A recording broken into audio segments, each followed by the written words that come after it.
although I do. I'm here because the country needs your help. Now, in 2008, we came together not just to support a candidate. It wasn't just about me. You know, when you support a guy named Barack Obama, you're not doing it because you thought it was a sure thing.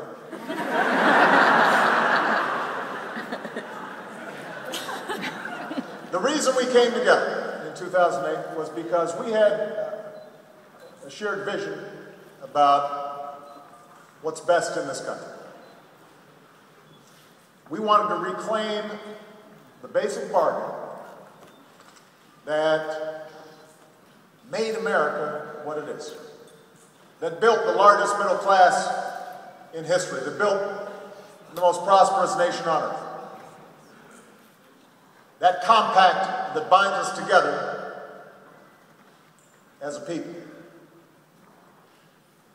that binds us together as citizens. We believed that in America, your success shouldn't be determined by the circumstances of your birth.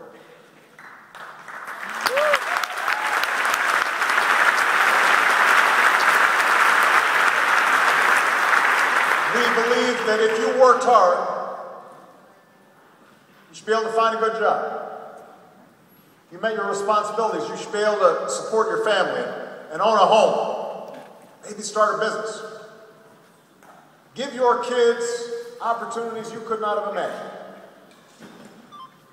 No matter who you are, no matter what you look like, no matter where you come from, no matter who you love, no matter what your last name is. It's that basic bargain that allowed Michelle and I to succeed. It's that basic bargain that took a young kid from the south side of Chicago to become the governor of the Commonwealth. It's that basic bargain that brought a lot of your parents or grandparents or great-grandparents to these shores from countries where that ideal didn't take root.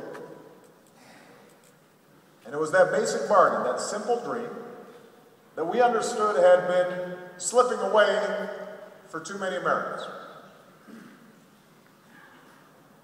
We'd gone through a decade in which surpluses were turned into deficits, in which 2 wars were fought on a credit card, in which a few people were doing very well, but more and more people were having trouble just getting by, no matter how hard they worked.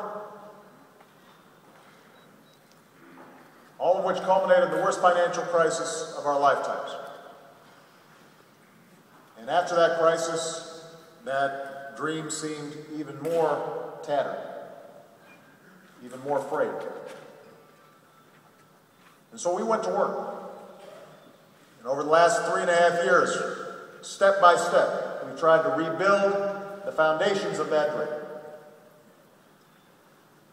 Making sure that we reformed our financial system so that reckless bets didn't always bring down our economy. Making sure that people who are out there working hard don't have to worry about being bankrupt just because somebody in their family gets sick. Making sure that young people are able to get the assistance they need to go to college and make something that approximates their dreams. And because of the incredible resilience and the incredible hard work, the toughness of the American people, we've begun to see progress. Created over 4 million jobs over the last 3.5 years. 800,000 in the last 12 months.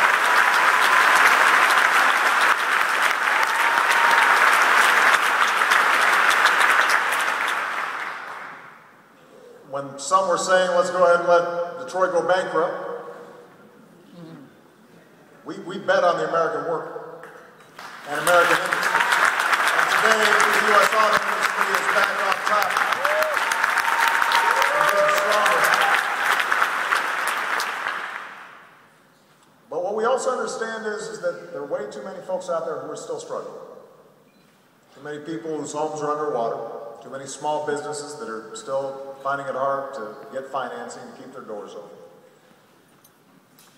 And so the debate in this election is not whether we have more work to do. Of course the economy is not where it needs to be.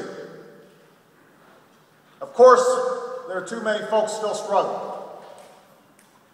Of course we need to do better. These challenges were built up over years. They weren't created overnight. They weren't going to be solved overnight. But the debate in this election is how do we grow the economy faster? How do we create more jobs?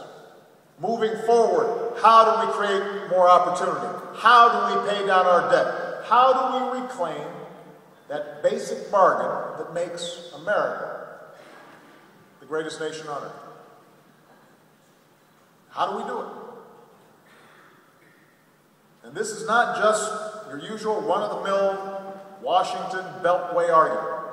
This is the defining issue of our time. It is a make-or-break moment for our middle class, and the next president and the next Congress will be setting the course on the economy, on deficits, on taxes. Not just for today, not just for tomorrow, but the next decade, the next two. This election will have an enormous impact on the country we live in today, but more importantly, it's going to have an impact on the country we pass on to our children. Now, what's holding us back from meeting these challenges? As much progress as we've made, what's holding us back still is not a lack